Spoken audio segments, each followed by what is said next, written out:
Okay, in this video, I will go over what the publishing houses offer authors that are unique and cannot be replicated.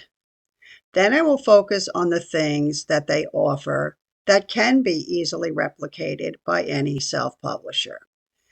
Then I will touch on the book publishing trends, the bookstore trends, and also how social media is disrupting the entire publishing industry. This will help you decide whether you want to go with a traditional publisher, self-publish, or do a mixture of both.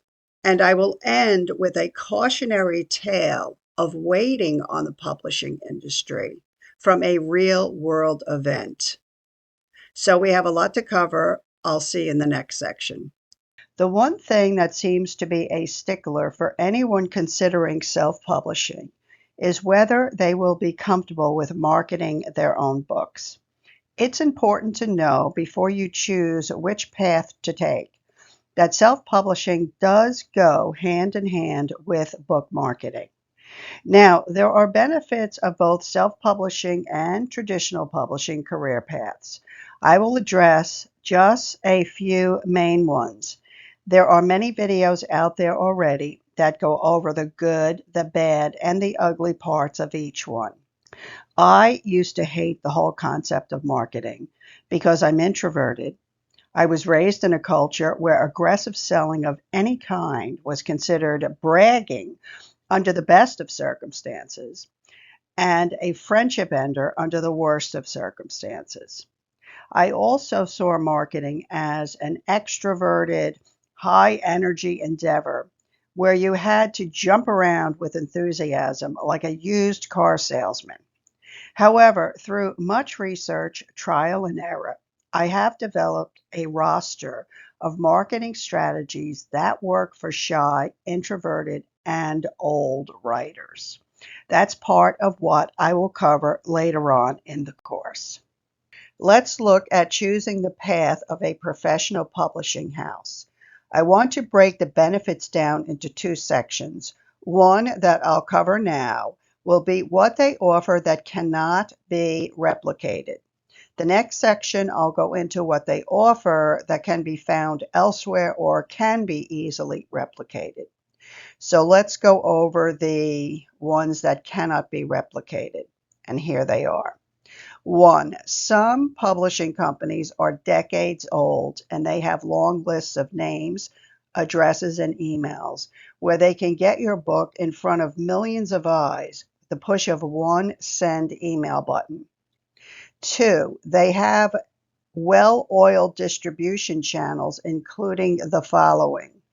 One, already established connections with brick and mortar bookstores. Two, well-established professional websites with a new releases section. Three, they can organize a book signing for you and use their customer base. Four, multiple sets of eyes will review your book during the publication process before final publication.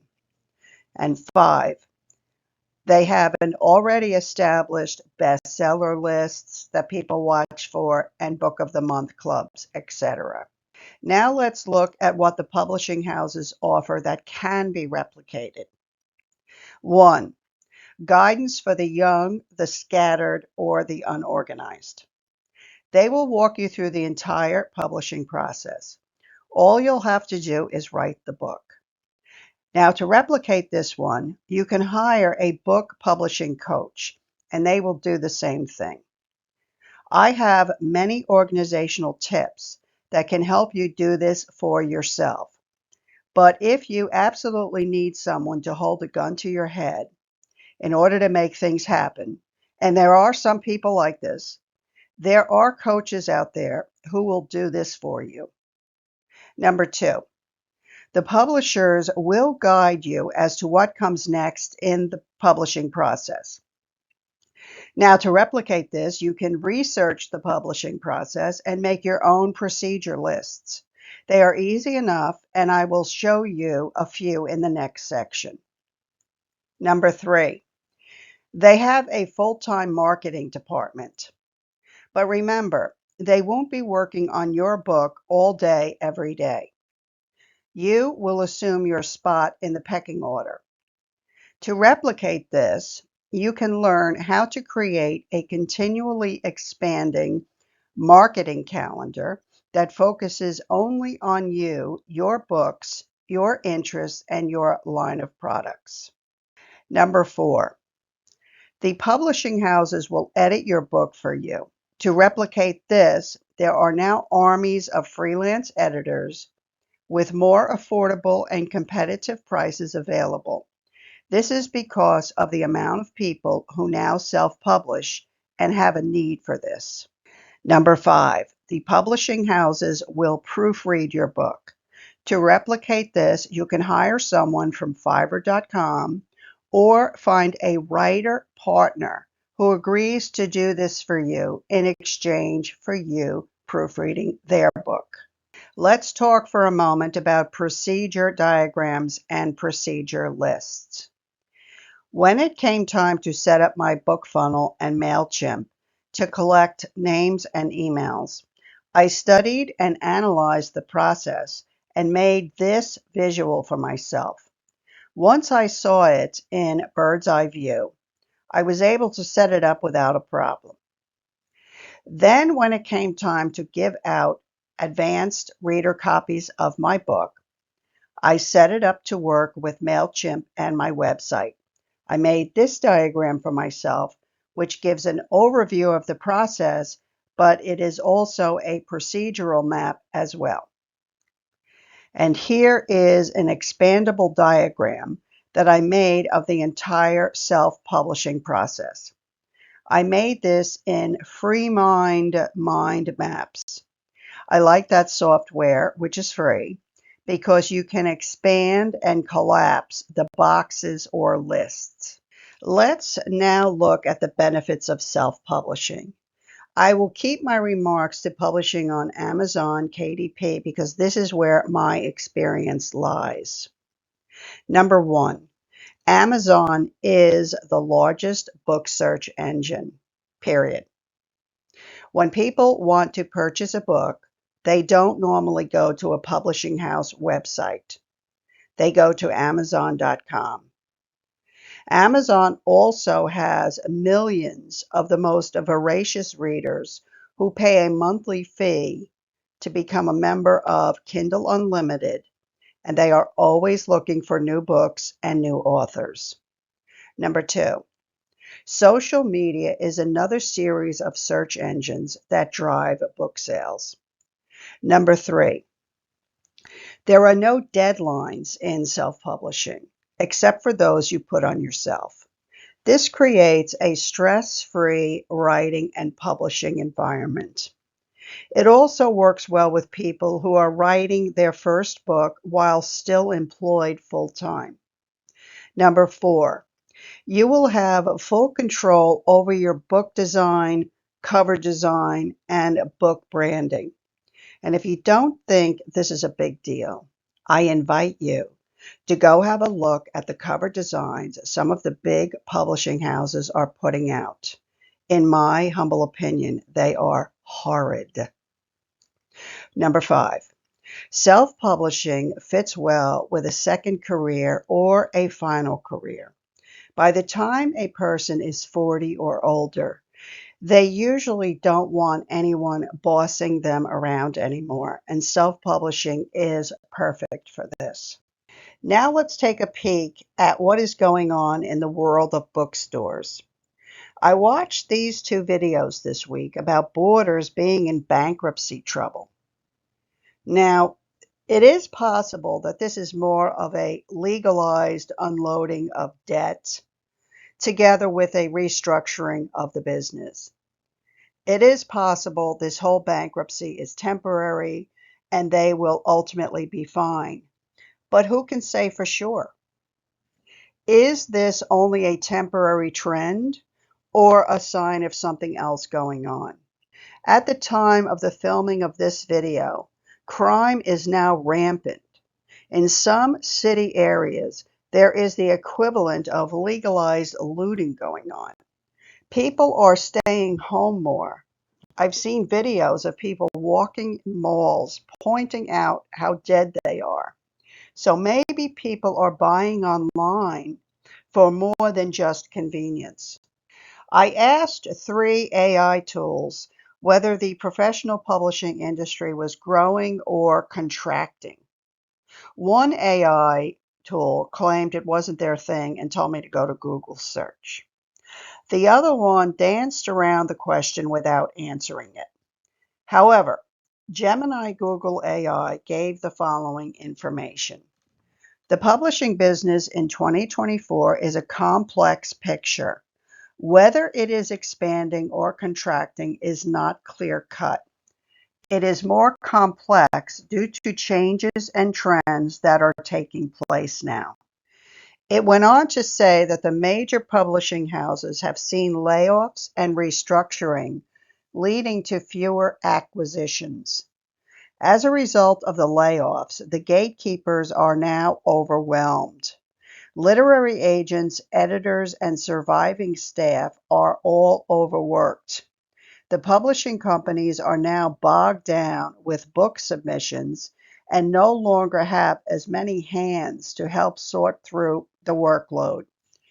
Google Gemini said the submissions from authors are piling up with no staff to help address them. Gemini went on to say that it is presently harder for authors to break in. Now let's hope this is temporary.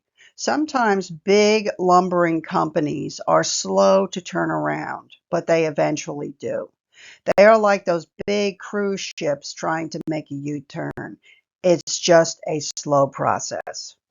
In today's world, readers are finding books in new ways, like online communities and also social media recommendations.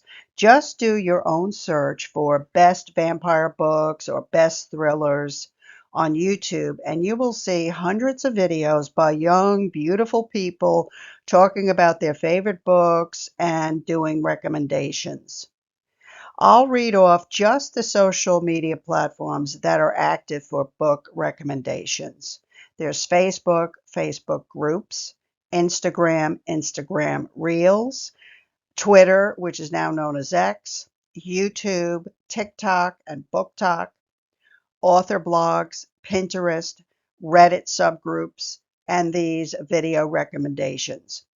As a self-publisher, you can build an author presence on each of these platforms. So what's the conclusion? Because the professional publishing industry is now changing so quickly and in such big ways, it's impossible to say whether it's growing or shrinking. More time is needed to find out where it will end up. The conclusion I draw is that it was never a better time to take a chance on self-publishing. Now, bear in mind also that there are authors that have done both. They have self-published and created a presence on social media and then went on to sign contracts with publishing companies. So the good news is you won't be cutting your own throat by self-publishing. By self-publishing your own novel, you will be proving to potential publishing houses that you have what it takes to go the whole 9 yards, even on your own. Now that I've covered everything I wanted to cover in this section of the course, I want to end with a story based on a real-world example of something I heard that fits into what I just covered here. While I was researching and self-publishing my first few novels, I used to watch a young woman who made writing videos on YouTube. She was very young, as cute as a button, and she knew a lot about writing. I assume she was studying creative writing in college, which I believe she was.